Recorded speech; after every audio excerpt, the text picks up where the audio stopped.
See what it takes to move from the United States to Ireland with Eleanor.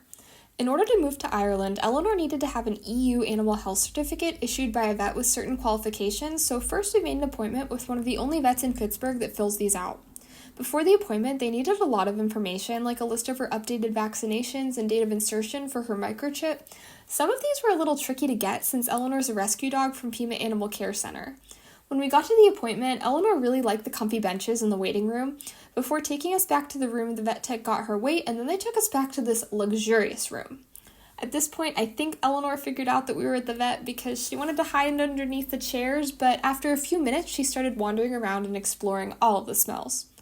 Dr. P, our vet, was super nice and explained the whole paperwork process to me.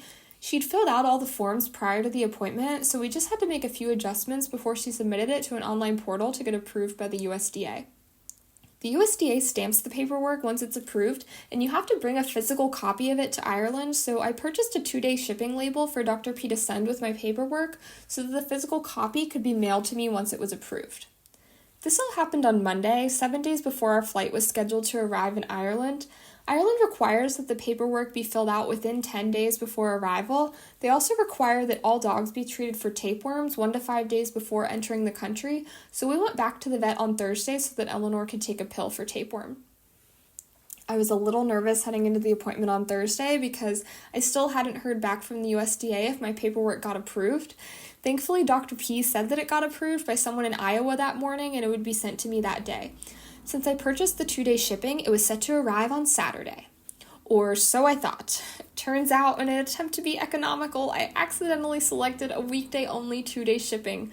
Therefore, instead of being delivered Saturday, the paperwork was scheduled to be delivered on Monday, and this was not great since our flight was scheduled to leave on Sunday night. I made quite a few phone calls to try and get that package expedited, but it was to no avail. Thankfully, I'd scheduled a movable flight, so I was able to move it back to Monday and hoped that the paperwork would be delivered on time. I wasn't able to move the flight any later than that because a Monday departure meant Tuesday arrival, and that was the last day that we could arrive so that Eleanor's tapeworm treatment fell in the 5-day window. We cut it pretty close with the paperwork. It was delivered around 2 p.m. and we left for the airport at 3:30. A lot of airlines do not allow pets to fly in cabin on international flights, but we were able to do it with Delta so that Eleanor didn't have to travel in the cargo hold.